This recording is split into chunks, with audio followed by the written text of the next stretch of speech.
हाथरस कांड घटना के 4 हफ्ते बाद भी अपना जवाब, अपना इंसाफ मांगा।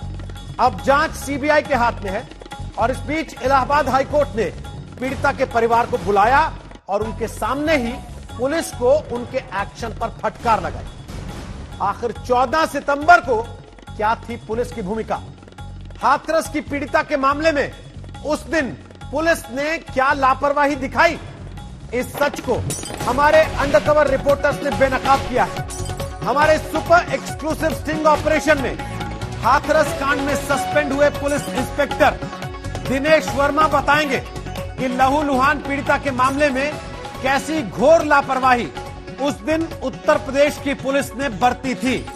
आज तक हाथरस से लगातार पहले दिन से आपको एक एक खबर पहुंचा रहा है और अब इस मामले की पड़ताल में एक नया मोड़ आज तक के इस स्टिंग ऑपरेशन से आएगा, जब दूध का दूध और पानी का पानी होगा। आज तक के स्टिंग ऑपरेशन से यह तय होगा कि आखिर जिस रोज ये वारदात हुई थी उस रोज पुलिस की भूमिका इस पूरे घटनाक्रम में क्या थी।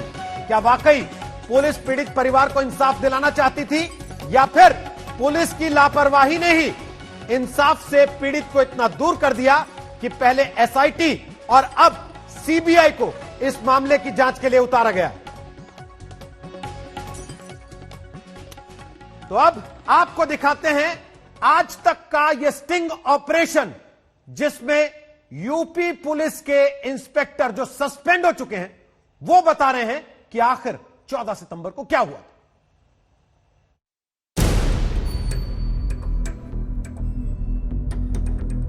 हमारी बेटी की मट्टी नहीं दी उन लोगों ने।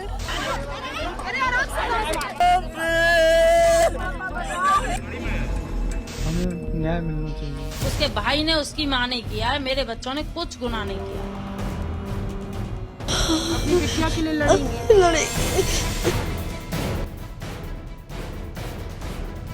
वो मेरे तो बच्चे निर्दोष हैं। लव कुश मेरे पास था। हाथरस कांड में क्या पुलिस से चूक हो गई? अगर पुलिस ने ड्यूटी निभाई होती तो हालात नहीं बिगड़ते। क्या पुलिस ने पीड़िता के पक्ष को गंभीरता से नहीं लिया?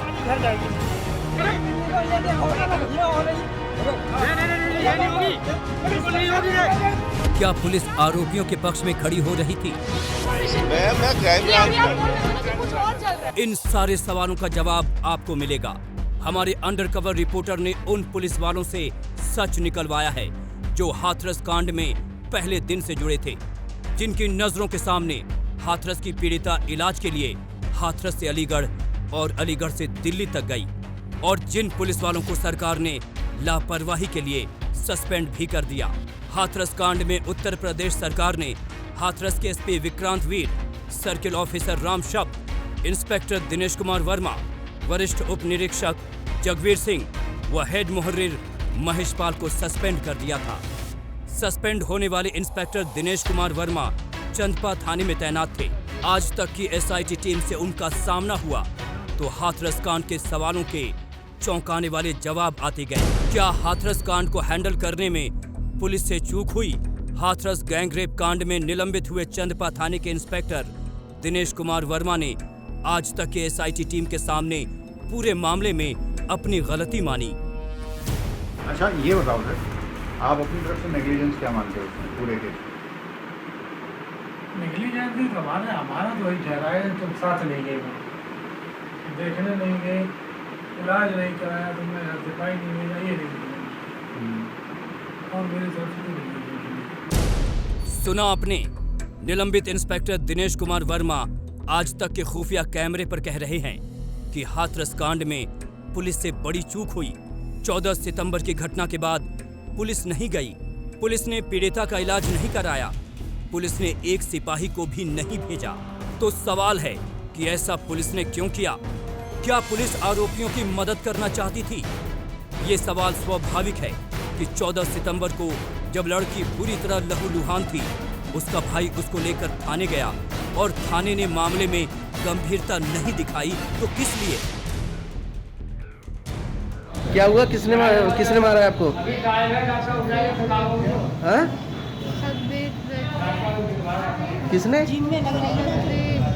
और अच्छा, किस बात को लेकर? कोई बात नहीं, अपने घर से ले गए थे। फिर अब मैं ले रही थी तो वो अंदर ले गया मुझे और गला दबा दिया। मेरी जबरदस्ती करने की कोशिश की, मैंने मना करी, सोच के गला दबा दिया।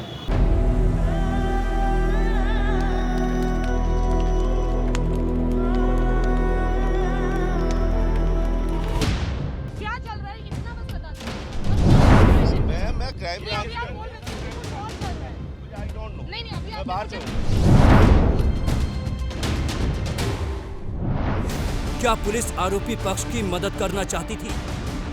जवाब निलंबित इंस्पेक्टर दिनेश कुमार वर्मा से सुनिए। कर देते, ये कहते हैं साहब इसी ने मारी, तो उसके पैर फट जाते। एक भी व्यक्ति कह देता कि इसने मारी, तो लोग थाने छोड़ भाग जाते और मुझे चौकीदार की तरफ तहरीर लिखनी पड़ती और उनके खिलाफ देते, माँ बाप के खिलाफ मैं लिख के दे रहा हूँ उस बात। खाकी इंसाफ की रक्षा के लिए होती है, लेकिन खाकी कैसे इंसाफ की भक्षक बन सकती है, उसे निलंबित इंस्पेक्टर दिनेश वर्मा के कबूलनामे से समझिए कि आरोपी आ जाते तो पुलिस उनकी मदद कर देती। पुलिस कह देती कि पीड़िता को घर वालों ने ही मारा है, लड़की के खिलाफ ही मुकदमा लिख देते।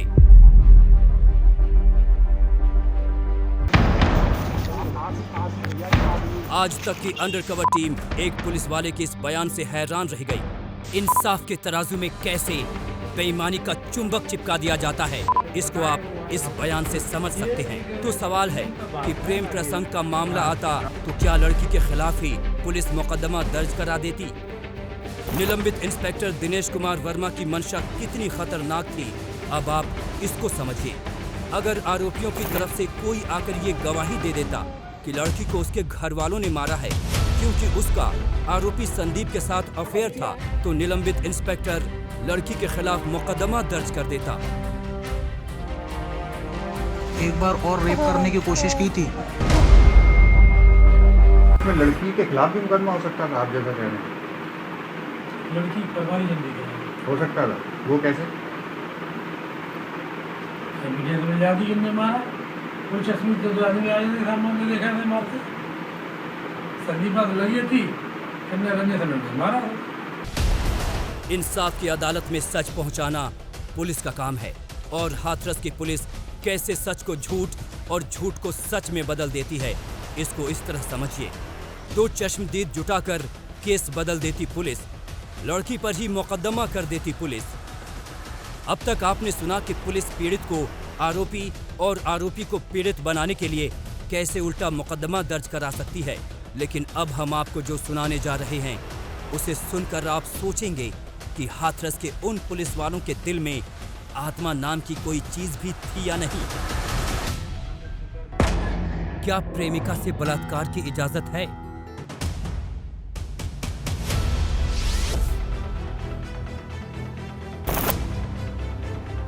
सभ्यता की उंगली पकड़कर चलने वाला समाज वो होता है जहां कोई इंसान बगैर मर्जी के किसी महिला की कलाई तक पकड़ नहीं सकता। लेकिन हाथरस कांड के वक्त पीड़िता के थाना क्षेत्र की सुरक्षा करने वाले इंस्पेक्टर साहब की नजर में किसी महिला की मर्यादा कुछ नहीं होती। जब उनसे पूछा गया कि क्या आपको आरोपी संदीप पर रेप करने का शक है, तो बड़ी बेशर्मी से वर्मा ने कहा कि प्रेमिका के साथ तो वो कुछ भी कर सकता है। संदीप पे आपको शक है, ये कर सकता है रेप? नहीं, उसका प्रेम है, हैं? प्रेम का तो कुछ भी करेगा।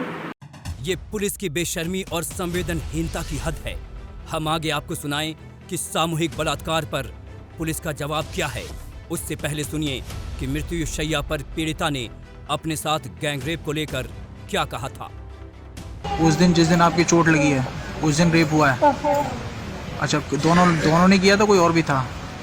वो दोनों थे, पर बाकी सब भाग गए थे। अच्छा, बाकी सब भाग गए थे। मम्मी को देखते ही। अच्छा, मम्मी को देख के भाग गए थे। ये सीओ साहब से क्या चूक हो गई, आप कह रहे थे प्रेशर में आ गए?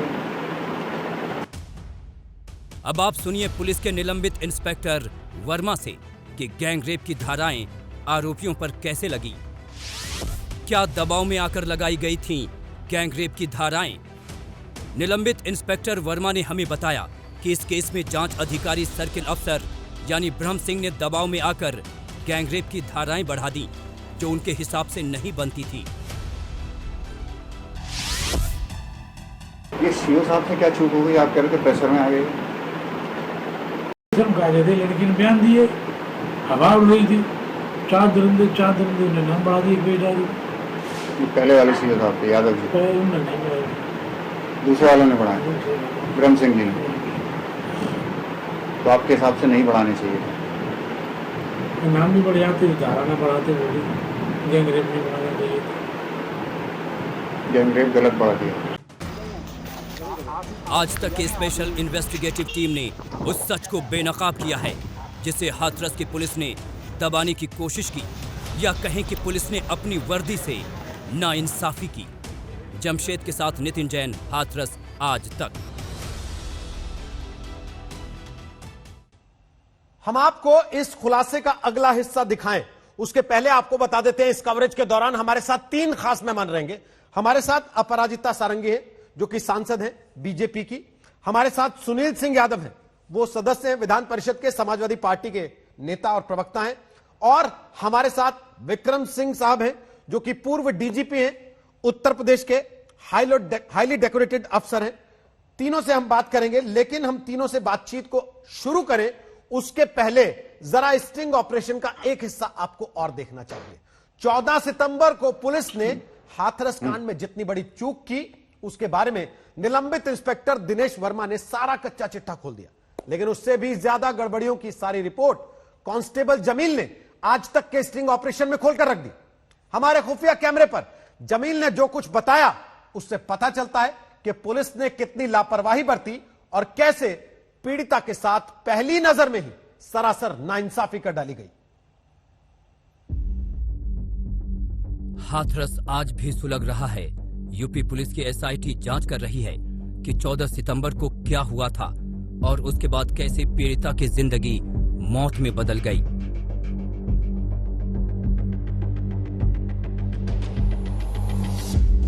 हमारे अंडरकवर रिपोर्टर ने निलंबित इंस्पेक्टर दिनेश वर्मा से मिलने के बाद चंदपा थाने के कांस्टेबल जमील अहमद खान से बात की। जमील ही पीड़िता को लेकर अलीगढ़ अस्पताल से दिल्ली के सफदरजंग अस्पताल गए थे और वापस पीड़िता के शव के साथ लौटे थे। जमील ने कबूल किया है कि पुलिस ने इस मामले को हल्के में ले लिया।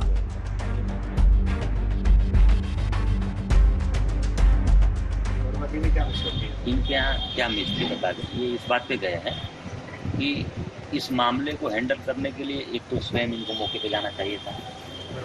हाँ, जो घटना हुई है, इस घटना की मान लो आ गई है औरत, तो चलो उसको मेडिकल भेज दिया और ज़्यादा इनको गहराई से गंभीरता से तो वहाँ पहुँच जाना था, जाके निरीक्षण करना, दोनों पार्टियों को मिला बैठा के और भी पुलिस के संपर्क होते हैं उससे जानकारी कर लेनी चाहिए थी कितना गंभीर मामला है। जिस थाना क्षेत्र में इतना बड़ा बवाल हो गया, 19 साल की एक दलित लड़की को बड़ी बेरहमी से मारा गया, वहां पर पुलिस को मुस्तैद होना चाहिए था, लेकिन पुलिस ठंडी पड़ गई। कांस्टेबल जमील ने आगे जो खुलासा किया है वो पुलिस व्यवस्था पर एक बड़ा सवालिया निशान लगाता है। क्राइम सीन पे नहीं है, उनने भेजा एसएसआई साहब, एसएसआई जगवीर सिंह जो सस्पेंड हुआ, उनको भेजा, वो भी गए, वो भी हल्के में ले गए होंगे बात को। और जो एसआईटी टीम है वो बार बार ये पूछ रही कि आपने महिला को क्यों नहीं, जबकि यहाँ महिला गई है, उसकी वीडियो में नहीं दिखा पा रहे हैं ये लोग। क्यों? अब ऐसी है, पुलिस भेज दिया किसी को, नाम नहीं लिख पाए। आपने सुना कि चंदपा थाने का ही एक कांस्टेबल अपने थाने की गलतियों के बारे में बता रहा है। कांस्टेबल जमील की बात सही है तो तत्कालीन inspector Dinesh Verma crime scene पर नहीं गए। अपनी जगह उन्होंने एएसआई जगवीर सिंह को भेजा। एएसआई जगवीर सिंह ने भी मामले को हल्के में लिया। पीड़िता के साथ महिला कांस्टेबल भेजने की बात दर्ज नहीं हुई। एसआईटी ने बार बार पूछा, महिला कांस्टेबल क्यों नहीं भेजा? पुलिस ने अपना फर्ज नहीं निभाया, बल्कि उल्टे उसने आरोपियों की ही मदद कर दी। इस कड़ी में हमारी टीम की अगली मुलाकात हुई इस केस में एक आरोपी रामू के पिता राकेश से। राकेश ने कबूल किया कि उस वक्त के चंदपा थाना इंचार्ज DK वर्मा ने इस केस में उनकी मदद की। कल फोन पे भी जो आपसे कह फोन में कह रहे मदद की तो मैंने किया बढ़िया बात है जी, तो मेहरबानी हुई है आपकी। आपकी जो मदद की उन्होंने, वो आपकी मदद ये थी कि वो ये कह रहे हैं कि लड़के आपके निर्दोष हैं। ना लड़का तो निर्दोष है, वर्मा जी भी कह रहे हैं, पुलिस कह रही है। अच्छा, बढ़िया बात है। ये तो मदद कर ही रहे हैं वो आपकी। हाँ, कल आपसे भी कह रहे थे। हाँ, कह रहे फोन पर कि हमने बड़ी मदद की आपकी। पुलिस का रवैया जितना ढीला ढाला रहा, उसका नतीजा ये निकला कि आज पीड़िता से इंसाफ सवालों और सबूतों के भूल भुलैया में उलझा हुआ है। जमशेद के साथ नितिन जैन, हाथरस आज तक। तो सीधे चलते हैं अपने खास मेहमानों के पास। अपराजिता सारंगी, सुनील सिंह यादव और पूर्व DGP यूपी के विक्रम सिंह। अपराजिता जी, अब भी आप मानेंगी, अब भी आप कहेंगी कि यूपी की पुलिस ने उस समय पर सही तरीके से काम किया? सबसे पहले तो मैं आज तक को धन्यवाद देना चाहती हूं आपकी भूमिका के लिए, सच में सराहनीय है। मैं कहना चाहूंगी, जो मैंने पहले भी कहा है, भारतीय जनता पार्टी की प्रवक्ता होने के नाते, योगी सरकार ने शुरू से ही साफ कर दिया है कि किसी भी दोषी को बख्शा नहीं जाएगा। वह दोषी कोई भी हो, पुलिस इंस्पेक्टर हो, कोई भी कर्मचारी हो, या फिर जिसने ये जघन्य अपराध किया है वो हो। आपको याद होगा कि कुछ समय पहले, 2 दिन के बाद ही, जब घटना हुई थी उसके 2 दिन बाद कुछ पुलिस कर्मचारियों को सस्पेंड किया गया था। तो मुझे लगता है कि योगी सरकार की मंशा और केंद्र सरकार की मंशा शुरू से ही साफ है। हमारे स्टैंड में कहीं कोई कंफ्यूजन ही नहीं है, कहीं कोई मुझे लगता है किसी को भी डाउट नहीं होना चाहिए। और शुरू से हम लोग CBI की इंक्वायरी की बात योगी जी ने कही, और देखिए अभी CBI की इंक्वायरी की अधिसूचना भी जारी कर दी गई। अच्छी बात है कि न्यायपालिका ने भी इसका संज्ञान ले लिया है, और आज पहला दिन था और आज सुनवाई भी हुई है। लेकिन अपराजिता जी, है कि कुछ दिन में दूध का दूध, पानी का पानी, जब सारे मीडिया चैनल वहां जाके खड़े हो गए, जब एक के बाद एक वहां से नए खुलासे होने लगे, जब प्रशासन के ऊपर यह तक आरोप लग गया कि देखिए ये मीडिया को भी अंदर जाने नहीं देना चाहते, उसके बाद जाके सरकार ने पुलिस वालों पर कार्रवाई की। इस बात को तो आप मानेंगी ना, ये कार्रवाई पहले हो जानी चाहिए थी, और अब जो खुलासा हो रहा है उसके बाद तो और सख्त कार्रवाई बनती। नहीं, देखिए, मैं एक चीज कहना चाहूंगी इधर कि सब चीज की प्रक्रिया होती है, रातों रात कोई काम नहीं हो जाता है। जब इस तरह की घटना हुई और जिस तरह योगी सरकार और केंद्र सरकार दोनों सरकारें सामने आई, जिस तरह प्रॉम्प्टली तुरंत पदक्षेप लिया, मुझे लगता है सराहनीय था। जो होना था वो हो रहा है और होगा। हम सबकी अभी एक ही मुहिम है कि अभियुक्तों को पकड़ा जाए, और जो भी दोषी हैं, जो भी सरकारी कर्मचारी दोषी हैं, उन्हें दंड मिले। आज जो न्यायपालिका ने कुछ कर्मचारियों को डांट लगाई, मुझे लगता है कि अगर किसी ने गलती की है तो डांट मिलनी चाहिए। दोषी को करार करके, और मुझे लगता है कि जिस तरह की सजा मिलनी चाहिए उसे देनी चाहिए। इसमें क्या है, सारी चीजें पारदर्शिता के साथ हो, और हम सब का अभी एक ही ध्येय होना चाहिए, गोल होना चाहिए कि पीड़िता के परिवार को न्याय मिले। सुनील सिंह यादव, बोलिए।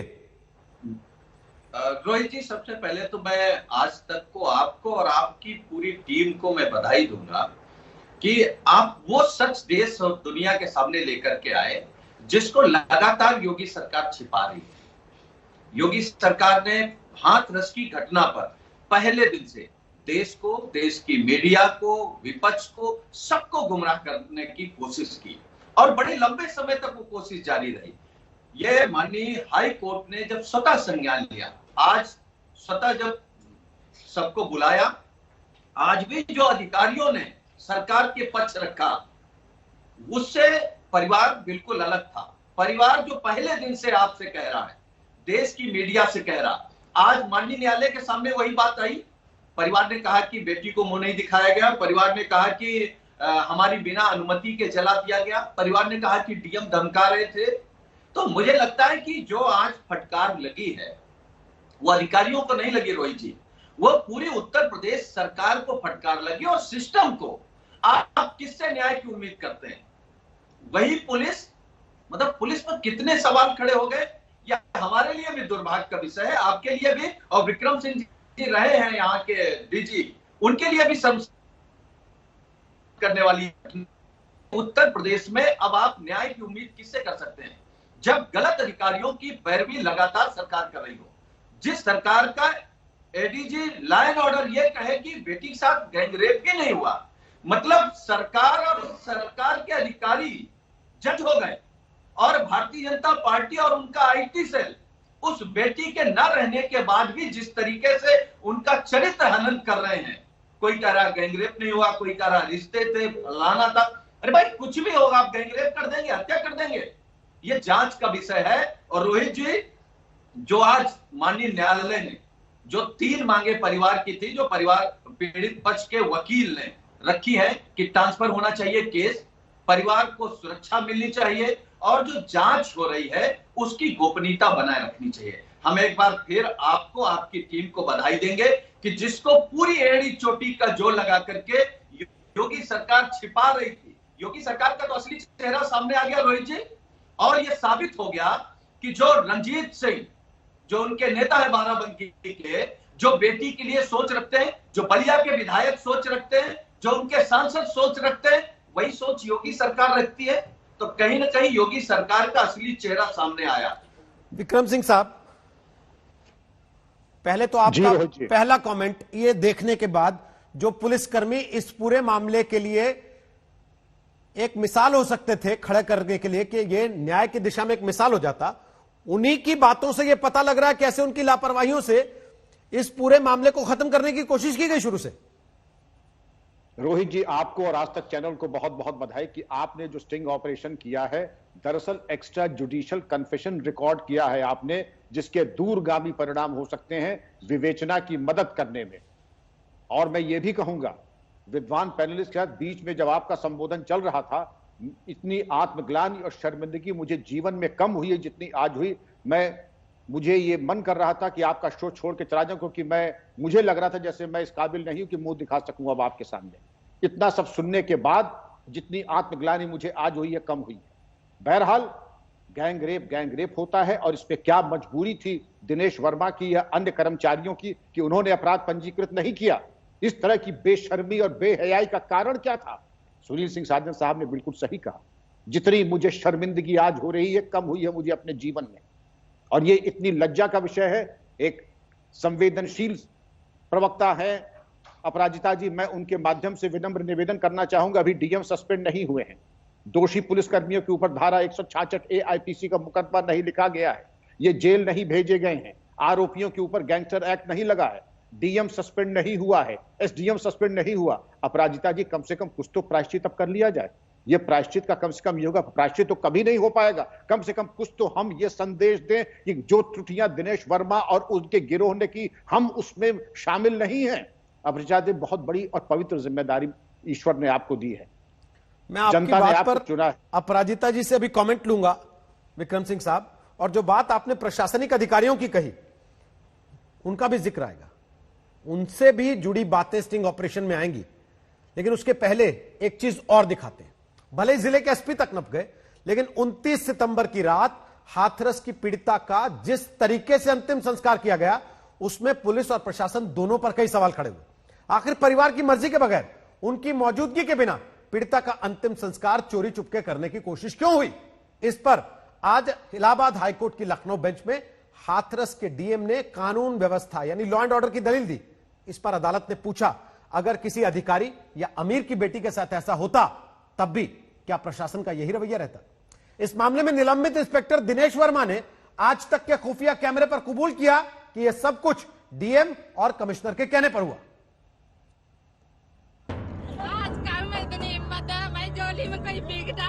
इस धधकती चिता में किसी माँ की आरज़ू, किसी पिता की आबरू, किसी भाई का प्यार, किसी भाभी की चाहतों का संसार, सब कुछ भस्म हो गया। 29 सितंबर की रात हाथरस में पीड़िता के गांव में जलती इस चिता ने सवालों और संदेहों की आग को भड़का दिया।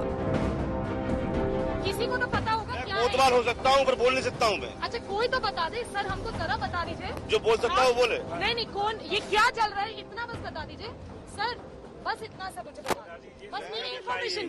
मैं क्राइम में अभी आप बोल रहे थे ना कि कुछ और चल रहा है। I don't know. नहीं अभी मैं बाहर से हूँ। नहीं अभी आपने मुझे बोला कि नहीं बॉडी नहीं है, क्या है सर, बॉडी है कि नहीं है? मेरी ड्यूटी यहाँ पर है आप लोगों को इस बताने के लिए कि आप लोग आगे न बढ़े। बस मैं आगे नहीं बढ़ रही हूँ, आप मुझे बता दीजिए क्या चल रहा है। आप इस बारे में डीएम साहब से पूछना क्या चल रहा है सर?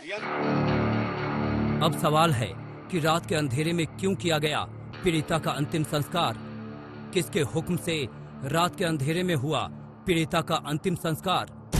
हमारे अंडरकवर रिपोर्टर ने हाथरस के चंदपा थाने के निलंबित इंस्पेक्टर दिनेश वर्मा को पकड़ा तो उन्होंने अंतिम संस्कार वाले मामले में भी बड़ा खुलासा किया कि ऐसा रात में ही क्यों किया गया।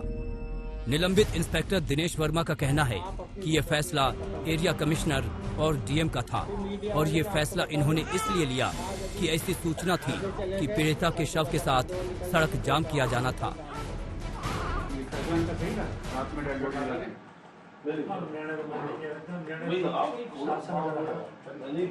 रात कल मुख्यमंत्री आते नहीं, उसको डेड बॉडी करते रहे और इसलिए हो जाती बहुत। ये भी चांस थे कि वहाँ से उठ के बॉडी सड़क पे आ सकती थी, सड़क आ जाती तो आगरा तक इधर जाम होता, इधर जाम होती, बहुत पॉलिटिक्स होती। इससे चीज यही था, विकल्प और कुछ। ये तो रात को जो आग लगा, ये जो जलाने वाला था उनकी इसकी बात ही किसका? ये कमिश्नर साहब जी, कमिश्नर साहब, कमिश्नर डीएम का। जी हाँ, हाथरस के उसी डीएम प्रवीण कुमार लक्ष्यपाल पर निलंबित इंस्पेक्टर दिनेश वर्मा भी उंगली उठा रहे हैं, जिनकी भूमिका पहले दिन से संदिग्ध मानी जाती है। नहीं बदलना, अभी हम भी बदल जाए।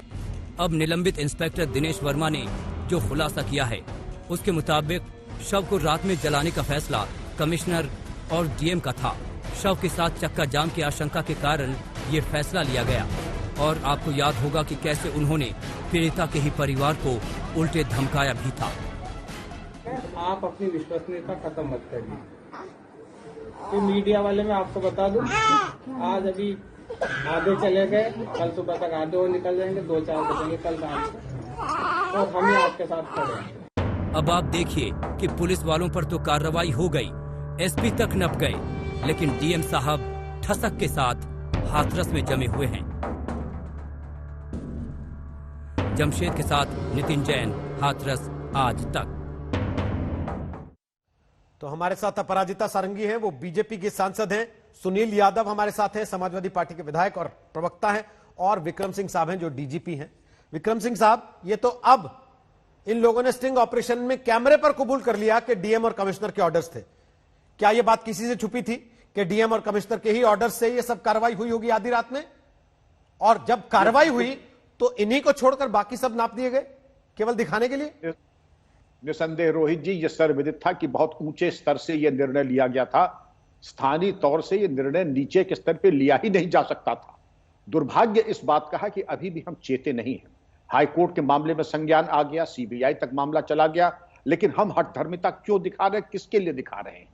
क्या आईएएस अफसर या डिस्ट्रिक्ट मजिस्ट्रेट हमारी बच्ची की इज्जत आबरू से ज्यादा बड़ा है? क्या डिस्ट्रिक्ट मजिस्ट्रेट या कमिश्नर इनसे ऊपर है? कोई बड़ा नहीं है, कोई इनसे बड़ा नहीं। हमारी बच्ची की इज्जत और आबरू से कोई बड़ा नहीं है। और जिसने भी इसमें हस्तक्षेप करने का दुस्साहस किया, समाज और देश उनकी कुर्बानी मांग रहा है और कुर्बानी देना पड़ेगा। अपराजिता जी, समाज आज आपसे अनुनय विनय कर रहा है, और जो चीज रोहित सरदना साहब टेप के माध्यम से प्रस्तुत कर रहे हैं, इसकी एक लीगल मान्यता है, कानूनी इसकी स्वीकृति है कि एक्स्ट्रा जुडिशियल कन्फेशन है, सुप्रीम कोर्ट तक ये जाएगा। तो इससे पहले कि अदालत से फटकार मिले, कम से कम जो हमारा कर्तव्य है, इतनी कृपा तो हम अपने ऊपर, उस बच्ची के ऊपर कर लें कि इनका निलंबन, इनका तबादला भी कर दें, 166A का मुकदमा कर दें दोषियों के ऊपर। अभी भी हमारी चेकलिस्ट में अगर आप देखें तो 4 महत्वपूर्ण बिंदु अभी भी शेष हैं। धारा 166A, डीएम और एसडीएम का तबादला, नंबर 3 गैंगस्टर एक्ट के अंतर्गत कार्रवाई, और चौथा, जिन लोगों ने महिला कांस्टेबल नहीं भेजी बच्ची के साथ और डाइंग डिक्लेरेशन में प्रमाद किया और मेडिकल रिपोर्ट विलंब से किया, उनके ऊपर कार्रवाई अभी शेष है। आपको अपराजिता जी, मेरा ये आह्वान होगा, चुन चुन करके जिन लोगों ने इसमें प्रमाद किया है, जिसमें मिलावट की है बच्ची के साथ और उसकी आबरू के साथ, उनका हिसाब अब आपको करना है। ये आपकी पूरी जिम्मेदारी है। शासन प्रशासन अपराजिता जी। आदरणीय विक्रम सिंह जी पूर्व डीजीपी रह चुके हैं, जो कह रहे हैं मैं पूरी तरह से सहमत हूं। बहुत विनम्रता के साथ कहना चाहूंगी कि 24 साल मैंने भारतीय प्रशासनिक सेवा में बिताए हैं और मैं जानती हूं कि जो कहा जा रहा है वो बिल्कुल सच है। मैं सिर्फ ये कहना चाहती हूं कि योगी सरकार और केंद्र सरकार चाहती है कि जो भी अभियुक्त है उन्हें दंड मिले और जो भी दोषी हैं उन्हें कठोर सजा मिले। लेकिन कहना यह है कि हर चीज की प्रक्रिया होती है। ये जो स्टिंग ऑपरेशन हुआ, बेहतरीन काम किया गया है, आज तक की तरफ से बधाई देती हूं। जब निष्पत्ति ली जाएगी, जब सीबीआई निष्पत्ति लेगी या न्यायपालिका जिसने इसे संज्ञान में लिया है निष्पत्ति लेगी, तो निश्चित तौर पर ये जो स्टिंग ऑपरेशन का खुलासा है इसे आधार करके निष्पत्ति ली जाएगी, फाइनल जजमेंट दिया जाएगा। तो मुझे लगता है कि ये बड़ी सहायता है, लेकिन एडहॉकिज्म इन चीजों में नहीं होना चाहिए। हमें थोड़ा धैर्य, थोड़ा संयम बरतना होगा। ये सब जुडिस मैटर है, सीबीआई अपराजिता जी, इतनी फजीहत के बाद भी आपको लगता है सरकार को इंतजार करना चाहिए कि अदालत कहे सस्पेंशन के लिए या सीबीआई कहे सस्पेंशन के लिए? ये तो सरकार को खुद कॉल ले लेना चाहिए था अब तक। और सबसे बड़ी बात, जो अधिकारी जिले के मुखिया हैं अपराजिता जी और जिन पर आरोप लग रहा है, उनके रहते सीबीआई से निष्पक्ष जांच की उम्मीद कैसे करेगा कोई परिवार? देखिए, प्रिलिमिनरी इंक्वायरी हुई और कुछ पुलिस कर्मचारियों का सस्पेंशन हुआ पहले 2 दिनों में, हम सब मानते हैं इस बात को। लेकिन जब सस्पेंशन होता है या किसी भी तरह का दंड दिया जाएगा, डिसिप्लिनरी प्रोसीडिंग होकर सस्पेंशन होना या सिर्फ डिसिप्लिनरी प्रोसीडिंग स्टार्ट करना, तो उसकी एक प्रक्रिया है। मुझे लगता है कि अभी इस सिचुएशन में, इस परिस्थिति में उस तरह के काम चल रहे हैं शासन की तरफ से, प्रशासन की तरफ से, और न्यायपालिका अपना काम कर रही है और सीबीआई अपना काम कर रही है। मुझे लगता है, मैं अनुरोध करूंगी आप सबको, हम सब ने एक मुहिम छेड़ी है और हमको अभियुक्तों को पकड़ना है, दोषियों को दंड दिलाना है। धैर्य चाहिए, संयम चाहिए। कितना समय चाहिए? कुछ समय की बात है, दूध का दूध, पानी का पानी हो जाएगा। मैं पुनरावृत्ति कर रही हूँ, एडहॉकिज्म न हो, कुछ दिनों की बात है। जो सच है वो सामने आ जाएगा, सच का पर्दाफाश हो जाएगा और दोषी को दंड मिलेगा। अभी वापस अपराजिता जी आपसे कमेंट लूंगा। सुनील सिंह भी कुछ कहना चाह रहे हैं, लेकिन उसके पहले अब तक इस स्टिंग ऑपरेशन में जो जो बड़ी चीजें हमने दिखाई हैं, जरा अपने दर्शकों को बता देते हैं। आज तक ने स्टिंग ऑपरेशन किया है हाथरस कांड के मामले में, जो पुलिस वाले निलंबित हुए उन लोगों का स्टिंग ऑपरेशन, और उसमें कुछ बड़े खुलासे हो रहे हैं। खुफिया कैमरे पर क्या क्या कबूल कर रहे हैं पुलिसकर्मी जो निलंबित हुए कि आधी रात में शव को जलाने का फैसला कमिश्नर और डीएम का था। इंस्पेक्टर दिनेश वर्मा जो निलंबित हुए, उन्होंने पीड़िता के घर सिपाही तक नहीं भेजा। यह खुद इंस्पेक्टर दिनेश वर्मा कबूल कर रहे हैं। उनके साथ कांस्टेबल जमील ने कबूलनामा दिया है। 14 सितंबर को पुलिस ने लापरवाही दिखाई। इंस्पेक्टर दिनेश वर्मा और कांस्टेबल जमील, ये दोनों खुफिया कैमरे पर बोल रहे हैं। एएसआई जगबीर सिंह ने इस पूरे मामले को हल्के में लिया और सुबह जाम लग सकता था, इसलिए आधी रात में डीएम और कमिश्नर के आदेश के बाद शव को जला देने का फैसला किया गया। सुनील यादव इस पर कुछ कहना चाहते हैं, लेकिन सुनील जी आपके पास आऊं उसके पहले, हाथरस कांड के मुख्य आरोपी संदीप ने अलीगढ़ की जेल से हाथरस के एसपी को चिट्ठी लिखी कि वो बेगुनाह। वो पीड़िता लड़की से दोस्ती की बात कहता है, लेकिन पीड़िता की एक चाची का कहना है कि उनमें दोस्ती नहीं थी, बल्कि संदीप पीड़िता को तंग करता था। कहीं भी सड़क चौराहे पर छेड़ने की शिकायत भी उन्होंने की। इस बात पर संदीप को कई बार उसके पिता ने मारा पीटा भी, लेकिन वो अपनी हरकतों से बाज नहीं आया। यह कहना है लड़की के परिवार का। और फिर वो सब हो गया जिसकी वजह से आज ये नौबत आई है। ये लोगों ने पहले से साजिश रची है। मेरे बेटे निर्दोष हैं। हाथरस कांड में सारे आरोपियों के परिवार वाले बेगुनाही के बयान दे रहे हैं, तो क्या वास्तव में सारे आरोपी बेगुनाह हैं? क्या उनको फंसाया गया है? क्या मुख्य आरोपी संदीप की चिट्ठी सही है? इन सारे सवालों का जवाब पीड़िता की एक चाची देंगी। वो चाची जिनके बारे में पुलिस ने भी आज तक को बताया था कि पीड़िता मुख्य आरोपी संदीप को लेकर उनसे बात करती थी, या फिर उनकी बेटी से। पीड़िता की चाची का कहना है कि संदीप लगातार पीड़िता से छेड़खानी करता था। पहले छेड़खानी करे इस लड़के ने, नहीं हम बयान पक्का दे रहे हैं। संदीप ने छेड़खानी करी पहले? हाँ, पहले भी करी थी। हम हाँ नहीं, आप ऐसे कैसे कह सकते हो? बिल्कुल कह सकते हैं, जब हमने देखा जब ही तो है। पहले से उस लड़के ने हमारे लड़के के साथ बदतमीजी करी। संदीप ने बाजार जा रही है भाजाई के साथ, तो भाई लड़के का हाथ पकड़ा बीच बाजार में। इतनी हिम्मत किसी की नहीं है। संदीप के साथ करता था। हाँ। एक तो बताया कि वो बाजार में हाथ पकड़ा। हाँ। और संदीप और ने यहाँ पे जाती थी रास्ते में तो छेड़खानी करता था। एक बार जा रहे में लड़की जा रही दुकान पे सवेरे यानी कुछ सामान लेने के लिए, तो घूमना लड़की का हाथ पकड़ लिया, तो लड़की के भाई ने संदीप ने उसको मारने के लिए भेजा। पीड़िता की चाची का ये भी कहना है कि मुख्य आरोपी संदीप काफी समय से पीड़िता से छेड़खानी कर रहा था। तो ये कितनी बार हो चुका था ऐसा के साथ? 2-3 बार कांड हो चुके हैं। और कितने टाइम से ये सब चल रहा था? कम से कम काफी दिन हो गए इसे। आज आरोपियों की तरफ से बचाव की बात शुरू हो गई है। उन्हें बेकसूर बताया जा रहा है। उनके लिए पंचायतें भी हो गई। निर्दोष फंसने से अच्छा है 10 गुनेगार छूट जाए, कोई इशू नहीं है, लेकिन एक निर्दोष नहीं फंसना चाहिए। और जांच सीबीआई की होगी, चाहे कोई भी किसी के साथ भी खड़ा हो, सीबीआई अपनी निष्पक्ष जांच करेगा। उसके बाद जो रिजल्ट आएंगे वो सबको मानने पड़ेंगे। ये चाहते हैं जल्दी से जल्दी फैसला हो, और उसके बाद में ये कह देंगे कि साहब जांच सही से नहीं हुई है, एलिगेशन लगाएंगे जांच एजेंसियों पे, तो ये षड्यंत्र के थ्रू तो पहले से ही हो रहा है। लेकिन पीड़िता की चाची का कहना है कि मुख्य आरोपी संदीप के पिता को भी ये बात पता थी और इसे लेकर उन्होंने संदीप की कई बार पिटाई भी की थी।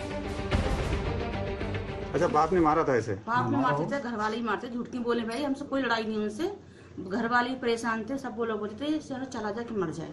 कि तुम को क्यों छेड़ता है? हाँ, अब क्यों उसके पीछे बड़ा जात की नहीं है, पर वो मानता नहीं था। इस तहकीकात में हमारी मुलाकात हुई संदीप के चाचा हरिओम से, जिसने हमें बताया कि पीड़िता के साथ संबंधों को लेकर संदीप के पिता संदीप को मारते पीटते थे। संदीप को मारा था संदीप के पिताजी ने, ये आप कह रहे हो? बार बार पिटाई के बाद भी संदीप नहीं सुधरा। पीड़िता की चाची का कहना है कि पीड़िता के पिता ने भी संदीप के पिता से इस बारे में बात की थी। मैंने कभी आपसे कहा कि मुझे तंग करता संदीप? सबके सामने कहा आपसे? सबके सामने बोलती थी। भैया से भी वो घर में भी बोली थी। झगड़ा हुआ इसी बात के पीछे। तो हमने बात किसके घर में झगड़ा हुआ? इनके संदीप के, उसके गुड्डू, संदीप का बाप का नाम गुड्डू है। तो हमारे कहते थे भैया तुम ठाकुर बेटी की बेइज्जती करा रहे हो, बच्चे को समझा लो, तो उसका बाप से मारते पीटता था, भिलाता था। इन सारी बातों से भी संदीप पर कोई असर नहीं हुआ। पीड़िता की चाची ने आज तक के अंडरकवर रिपोर्टर को बताया कि उनके पीड़िता के पिता को इस छेड़खानी के खिलाफ पुलिस में जाने के लिए बोला था। हमने सब ने ये कही पैसा ऐसा करो, वैसा भी लड़का नहीं माना, 2-3 कांड हो गया, तुम हल्की सी एफआईआर थाने में दे दो लिख के, ये लड़का नहीं है, सच बात करता है। आपने कहा? किसको? हमने कहा, पापा को कहा, और तो आपने कोई ज्ञान नहीं करा कि ये लोग क्या कह रहे हैं, मेरे बेटे साथ क्या हो सकता है। अगर ये ऐसा हो जाता तो इतना ये सब कुछ सवाल जवाब हो रहे ये नहीं होते आज के दिन की। पर वो भी उनकी भी कमी बता, वो भी इज्जत समझ से रह गई, मेरी बेटी की इज्जत है। हाथरस कांड के 4 आरोपियों में एक आरोपी है लवकुश। लवकुश की मां ने आज तक से ही कहा था कि उसने तो पीड़िता को पानी पिलाया था। यही बात एक चश्मदीद जयवीर ने भी कहा था। लेकिन पीड़िता की चाची का कहना है कि आरोपी लवकुश गांव में कहता घूम रहा था कि उसने तो बलात्कार कर दिया और किसी ने क्या कर लिया। फिर दूसरे दिन बच्चों ने हमारे में पकड़वाई दकड़वाई सारे, तो कहने लगे वही लड़के तुमने हमारा कुछ कर लिया, चीर दिया, फाड़ दिया, बलात्कार कर दिया, तुमने हमारा कुछ कर दिया, कर लो। छोटे बच्चों थे, क्या क्या क्या क्या चीर दिया, फाड़ दिया, सब बलात्कार कर लिया उसके साथ हमने, तुमने कुछ करा हमारा? कौन बोला ये? वही लड़का बोला लवकुश। यूपी सरकार ने सीबीआई तक जांच की दरख्वास्त पहुंचा दी है और यूपी एसआईटी 16 अक्टूबर तक अपनी जांच पूरी करने वाली है। अब देखिए कि जांच में क्या निकलता है। लेकिन ये सही है कि हाथरस कांड में हर रोज कुछ नए खुलासे हो रहे हैं। जमशेद के साथ नितिन, हाथरस आज तक। तो बीजेपी के नेता कह रहे हैं कि आनन फानन में फैसला नहीं ले सकते, एक प्रक्रिया होती है जांच की, उसके बाद इन पे कार्रवाई होगी। लेकिन सुनील सिंह यादव समाजवादी पार्टी के विधायक और प्रवक्ता कुछ कहना चाह रहे थे। बोलिए सुनील जी, क्या कहना चाह रहे हैं? अपराधिता की बात पर आपको तसल्ली नहीं, संतुष्टि नहीं है? नहीं, संतुष्टि रोहित जी इसलिए नहीं है कि उन्होंने कम से कम चलिए आज तक पे आपके कार्यक्रम में इस बात को माना कि जो आप दिखा रहे हैं वो सच दिखा रहे हैं, क्योंकि आपने उनको नहीं, भाजपा को नहीं, पूरे देश को आईना दिखाया है कि हाथरस की घटना में क्या हुआ। ठीक है, आप प्रक्रिया की बात कर रही हैं, एसपी को हटाने के लिए प्रक्रिया नहीं है, और डीएम और कमिश्नर जिसके कहने पर जलाया गया। और रोहित जी, मैं ईमानदारी से कह सकता हूं और जिम्मेदारी के साथ आपके इस कार्यक्रम में, जो विक्रम सिंह जी कह रहे थे, ये कमिश्नर और डीएम का मामला नहीं है, ये और ऊपर का मामला है। अभी जब जांच होगी तो ये जांच माननीय मुख्यमंत्री के कार्यालय तक पहुंचेगी, एक। लेकिन जो सबसे बड़ा सा सवाल है कि ठीक है, जांच एसआईटी कर रही थी, अब जांच सीबीआई करेगी, लेकिन कमिश्नर वही है, डीएम वही है। और ये हम आप सब लोग जानते हैं कि अगर डीएम के खिलाफ भी और कमिश्नर के खिलाफ भी जांच होनी है, क्योंकि वही इन्वॉल्व है, उन्हीं के कहने पर जलाया गया है, तो आप क्या समझ सकते हैं या भारतीय जनता पार्टी की प्रवक्ता बता सकती हैं कि जांच निष्पक्ष हो सकती है? किसको अभी गुमराह कर रहे हैं आप? पूरा देश जान गया, सरकार की मंशा भी जान गया, सरकार की नीयत भी जान गई, भाजपा की नीयत जान गई। और जो रोहित जी आपका कार्यक्रम वो लोग भी देख रहे होंगे जो दरिंदों के पक्ष में खड़े थे, जो सोशल मीडिया पे ट्रोल कर रहे थे, बेटी के चरित्र पर सवाल खड़ा कर रहे थे, उनके घर भी बहन बेटियां होंगी, आज उनको जरूर शर्मिंदगी हो रही होगी। अगर उनमें थोड़ी सी भी लाज शर्म होगी तो। अभी भी हमें न्यायालय पर भरोसा है, सरकार पर तो भरोसा रहा नहीं, ये हम नहीं कह रहे हैं, अपराजिता जी कह रहा। अपराजिता जी जवाब दे रही हैं आपकी बात का। अपराजिता जी आपकी बात का जवाब दे। हमारे जो बंधु एएसपी से हैं उनको मैं बोलना चाहूंगी कि संस्थाओं की काबिलियत पर विश्वास रखिए। जब सीबीआई को योगी जी ने इस केस को सुपुर्द किया है तो कुछ सोचकर किया है। सीबीआई की काबिलियत पर विश्वास रखिए, और न्यायालय ने इसका संज्ञान लिया है, न्यायालय अपना काम कर रही है। शासन ने, योगी सरकार ने ये बहुत अच्छे तरीके से सबके समक्ष रख दिया है कि हम न्याय चाहते हैं, हम दोषियों को दंड देना चाहते हैं, लेकिन देखिए प्रक्रिया के साथ किसी भी तरह का समझौता नहीं करना चाहिए, गलतियां हो जाएंगी। स्टिंग ऑपरेशन हुआ है, मैंने कहा यह एक आधार है, जब निष्पत्ति ली जाएगी तो निश्चित तौर पर इसे भी देखा जाएगा। तो अभी भी मैं कहूंगी, मैं पुनरावृत्ति करूंगी कि जो जितनी भी संस्थाएं कार्यरत हैं, सब लोग सारी संस्थाएं सच का खोज कर रही हैं। थोड़ा विश्वास रखिए, धैर्य रखिए, संयम रखिए। अपराजिता जी, मैं आपको याद दिला दूं उन्नाव की घटना। उन्नाव की घटना में सरकार इसी तरीके से कुलदीप सिंह सेंगर के पक्ष में खड़ी थी, बेटी के खिलाफ थी। और आप सीबीआई की बात कर रहे हैं, हमें सीबीआई पे भरोसा है। उन्नाव की घटना में रोहित जी, सीबीआई ने कहा कि 2 आईपीएस अधिकारी और 1 आईएएस अधिकारी बेटी के पक्ष में नहीं थे, कुलदीप सिंह सेंगर की मदद कर रहे थे। इसी योगी सरकार ने तीनों अधिकारियों को क्लीन चिट दे दी। हम किस पर भरोसा करें? सीबीआई पे अगर भरोसा कर रहे हैं तो सीबीआई ने तो माना ना कि उन्नाव की घटना में इन 3 बड़े अधिकारियों ने भाजपा विधायक की मदद की। सरकार ने क्या कार्रवाई किया और सरकार यहां क्या कार्रवाई कर रही? रोहित जी, अगर सरकार की आंखों में शर्म है, सरकार बेटी को न्याय दिलाना चाहती है, निष्पक्ष जांच कराना चाहती है, तो कल का सुबह तब हो जब डीएम और कमिश्नर दोनों वहां से हटा दिए जाएं। बोलिए अपराजिता जी। सच को सामने आने दीजिए और जो भी कार्रवाई करनी होगी, कार्रवाई की जाएगी। इस तरह का विश्वास मैं भारतीय जनता पार्टी की प्रवक्ता होने के नाते देना चाहती हूं। मैं फिर कहूंगी कि अभी भी, इस समय भी हमें थोड़ा सा संयम बरतना होगा, जो ठीक है वही होगा। इस विश्वास के साथ हम बातचीत को आगे बढ़ाएं। ये रखिए, योगी सरकार पर विश्वास रखिए, केंद्र सरकार पर विश्वास रखिए। आप सब जानते हैं, मैं कहना चाहूंगी 2 दिन पहले गृह मंत्रालय की तरफ से गाइडलाइंस निकाले गए हैं। किस लिए गाइडलाइंस निकाले गए हैं?